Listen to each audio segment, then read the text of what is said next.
Hi everyone, I'm Jenny Dorsey. I'm a professional chef, writer, and the founder of a nonprofit community think tank called Studio Tap.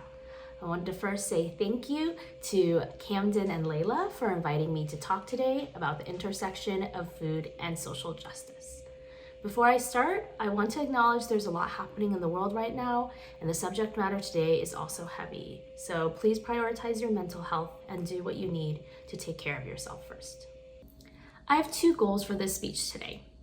The first is to encourage all of us to look at how something as basic as food can influence how we perceive and respond to ourselves and others. Food fundamentally affects our relationship at an individual, community, and structural level, which is often why we hear the phrase, food is political. The second is for us to examine what it means to have and use power. Food is a pivotal way we hold power in our society, so how can we use it to better understand how to redistribute power? If you take a look at history, food is consistently one, if not the, major driver in human behavior changes. For example, dairying gained traction because we needed to extract nutrients from a land that could otherwise not feed us. The way to do so was to raise cows that turned grass into useful milk and butter. The desire for sugar, spices, and tea kickstarted the transatlantic slave trade and colonialism. The need for secure food supply during war gave rise to pasteurization and canning, forever changing the trajectory of science. I know not everyone here is as obsessed with food as I am, but you still interact with food every day, multiple times a day. So it's an important lens to scrutinize how it has shaped your perspective today. First, food is central in how we politically and socially segregate groups of people. What people eat can be used to portray them as foreign, barbaric, low class, or refined, tasteful, luxurious. For example, think about the bat suit video that went viral at the beginning of COVID, even though it had nothing to do with the virus's actual origins. Even if it was not stated outright, it's quite clear that the underlying message is that the Asian diet is not only disgusting, it's dangerous to society. What does this then imply about Asian people and how we should treat them? Consider the racist connotations depicting Black folks for having a proclivity for watermelon. As William R. Black writes in The Atlantic, this is a stereotype that, quote, served a specific political purpose, unquote, to subvert what was originally a symbol of freedom for the newly freed, who were able to grow and sell watermelon to provide for themselves, and make it into a trope about, quote, uncleanliness, laziness, childishness, and unwanted public presence, unquote. I think it's fairly obvious that, again, these are not traits we are ascribing to fruit, but to people. Part of the social psychology that makes it possible for these two examples to take hold so strongly in our society is the concept of outgroup homogeneity. That is, we tend to believe that the people who are in our own communities and close to us, which are more often people who look like us and share similar privileges and backgrounds, are more diverse and nuanced than other people. Food is an extremely important of constructing these in and out groups. So important that in the 1940s, the Thai government introduced pad thai as the national dish in an effort to rally citizens around a shared culture. What is often left unsaid here is that this Thaiification campaign also involved the social ostracization against ethnic minorities in Thailand, who are now part of the outgroup. Since the theme for today's presentation is redistribution of power, let's now look at how food both gives and takes power away from people. Food has always served as an important mechanism for control. When white settlers forced indigenous folks off their ancestral grounds to foreign places, they not only stole their land, but the food generated from that land and the foodways that was learned through that land. In the Great Plains, hunters managed to, quote, exterminate nearly every buffalo, unquote, in the span of roughly 10 years as a way to starve indigenous folks and gain the upper hand in coming wars. Even today, the rations of highly processed foods like flour and coffee served during relocation and on reservations have had lasting health consequences on Indigenous communities. Beyond being a physical necessity to survive, food also wields psychological power. In fact, one of the most horrifyingly effective means of punishment in prisons is through food, where inmates are served something called the loaf. Sometimes repeated exposure to this can cause inmates to stop eating entirely. When controlling food is, in essence, controlling people, we must reflect upon the structures that give power to some over who eats what and why. In particular, who is able to make decisions about the food when it comes to feeding the most structurally vulnerable? Do the board members of organizations fighting hunger reflect the populations they are serving? Why should they be able to decide what is or is not healthy? And what is the language we have deemed acceptable to analyze the choices of those who may be food insecure? As Margaret Eby writes in Food and Wine about the recent backlash against Krispy Kreme's offering free donuts to the vaccinated, quote, "Individual choices have visible limits. The widespread problem of radically broken healthcare system cannot be solved in avoiding or partaking in free donuts," unquote. This idea that the wealthy and powerful already in leadership positions somehow know what's best for others is not confined to food. We see this play out across nonprofits, philanthropy, and public policy everywhere. In the before times, the affluent would fly to Davos, a ski town in the Swiss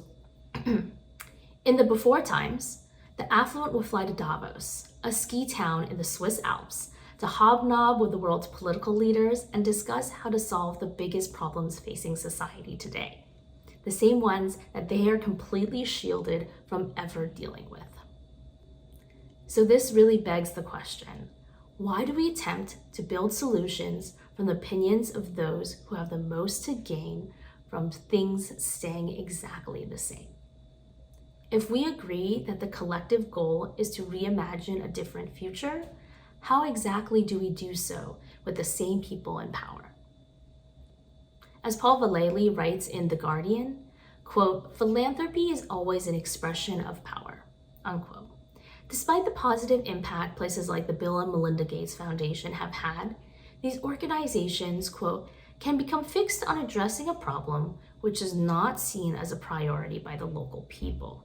For example, their work on education philanthropy in the US, where Bill Gates' fixation on class size diverted public spending away from the actual priorities of the local community, unquote. Instead of this paternalistic approach to policy change ideated from the top down, imagine what could have done if the Gates had empowered people working on the ground to lead instead of follow. I'm going to pivot here and offer some thoughts around these questions using some examples from my nonprofit's work in the food media industry. As a quick background, we are a community-based think tank that is reimagining how think tanks can work with organizations and policymakers. Our goal is to center and uplift change recommendations from those most affected by future change and use that to guide accountability and implementation with leadership. Since last year, we've been spending a lot of time with the food media industry to talk about what equitable representation means, both on the content side as well as for internal staff members. Last year, we published our first toolkit for the industry that was titled "A Toolkit for Recognizing, Disrupting, and Preventing Tokenization in Food Media," and are now in the editing process for the follow-up toolkit, a toolkit for implementing systematic changes towards equitable representation in food media companies.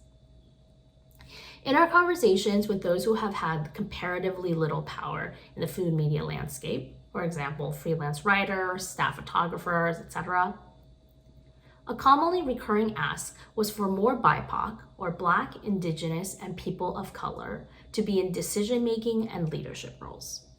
When we discussed with editorial leadership what is the strategy of requiring more BIPOC in decision-making roles, the commonly recurring answer is that there was a new DEI council or task force created to address sensitive issues. I think this is a very good example of how change that is requested from the people most affected are reinterpreted and ultimately remain unfulfilled, despite the good intentions of those in power. The initial ask was for more BIPOC to have power. The initial ask was for more BIPOC to have power and authority over decisions at the organization, especially BIPOC in executive leadership positions. They also wanted BIPOC to have clear opportunities for career progression into decision-making roles. Quite simply, people asked a primarily white leadership to cede some of their power and share it with BIPOC. Instead, primarily BIPOC DEI councils were formed. Now, this is not a knock on DEI councils, which I believe are important for any organization. But does it fulfill what the original ask was? There are certainly exceptions, but for the most part, DEI councils are not formal roles, so it doesn't offer career progression, even though it does create more work, which I will again reiterate is often on a volunteer basis. While the DEI council people may have access to those in power, the DEI council actually wields little power over the company's trajectory. The question we often ask is, can the DEI council veto a major decision at the company? If the answer is no, then what can the DEI council do? What is its purpose? Because without power redistribution, its purpose is not to answer the initial demands of the industry folks. Is it then just a way for leadership to circumvent more radical changes that may be necessary? For example, asking white board members or even executive leadership to step down. Or in the case of food media, explicitly allowing junior staff members to make major decisions like greenlighting content or hiring new members of the team. Even if we do keep a DEI council model, how do we ensure they do not become another way that a primarily white leadership extracts free emotional labor from its BIPOC staff? We have had DEI council members cry at our sessions from exhaustion, stress, and at the feeling that as a BIPOC, they had to sacrifice dedicating their attention to the job they loved to do full-time advocacy because nobody else would do it otherwise. Is it possible then to make the DEI council experience a prerequisite for advancement, or even share budgetary power with DEI council members so the financial future of the business is aligned with their work? Another disconnect we see is individual-based approaches to system-wide failures, as I alluded earlier to with donuts. We've already established that there is a large power differential within organizations, generally along race and gender lines. In food media, many BIPOC occupy lower-level staff positions or are independent contractors. The editors who tend to oversee their work are almost always white. So how do we mediate conflicts that arise? Most editors we met with will respond that they themselves will respond personally through a call or a meeting, or perhaps appear to review their suggestions before sending them to the writer. This is all very helpful, but it does not fundamentally fix the issue that there is no system to address conflict within an organization when two parties hold significant differences of power. Moreover, it doesn't alleviate the distrust we heard about existing channels of feedback or conflict resolution if they are available, which stems from staffers seeing HR as a department that exists to protect the company, not prioritize the safety of those with less power. So what does redistributing power look like here? Individual level changes that leadership tended to gravitate towards were offering a formal mediator or hosting monthly safe sessions with a third party where anonymous feedback could be given. While this is useful, they are at best interim steps. Unlike the DEI scenario above, there isn't a clear path to give these people enough power to significantly alter the current cycle of harm. Historically, this is where labor unions would come into play, so what can we learn from them as we reevaluate the future of an employee advocate department at a company? How do we empower these people with tangible control over areas like pay, benefits, time off, and advancement? From what we've learned during our time with the food media industry so far, there's no simple method to redistributing power because the resistance has always been swift and strong. As writer Michael Mechanic reminds us in his piece for The Atlantic, quote, "Research proves there is no such thing as noblesse oblige," unquote. But is there a way for us to think about shifting power dynamics as less of a painful sacrifice and more as a way for an opportunity to care for others beyond the confines of current societal norms? I promised this would all lead back to food, and it does. I think the best roadmap we have of a movement for power redistribution is that of food sovereignty. In 2007, the first global forum on food sovereignty defined it as, quote, the right of peoples to healthy and culturally appropriate food produced through ecologically sound and sustainable methods, and their right to define their own food and agricultural systems. It puts the aspirations and needs of those who produce, distribute, and consume food at the heart of food systems and policies rather than the demands of the markets or corporations, unquote. There's so much to learn from just this statement alone. In particular, I'm always drawn to the right of people to define the systems that shape their futures. If we accept this as a fundamental human right, then these systems we are designing also need to be resilient enough to accommodate the entire spectrum of people that rely on it. This means every solution is co-created by members of the community for the benefit of all, because we accept responsibility over the well-being of one another. Put in a different way, redistributing power then is less about sacrifice and more about absorbing the responsibility of engaging in interpersonal relationships. We are currently abdicating to third-party responsibility. We are currently abdicating to third parties like DEI consultants and, in extreme examples, the police. Research has consistently taught us that diverse teams perform better academically and professionally. And scientists confirm diverse ecosystems are necessary for our food systems and our planet to thrive. So how do we apply the same lens to the communities we want to build? That is the major final question I would like to pose to the group today, as we consider what it means to enact change from the ground up. How do we actively cultivate intimacy with those who we are unfamiliar with and those who are different from us? Well, I think the first step in that process is eating together. Thank you.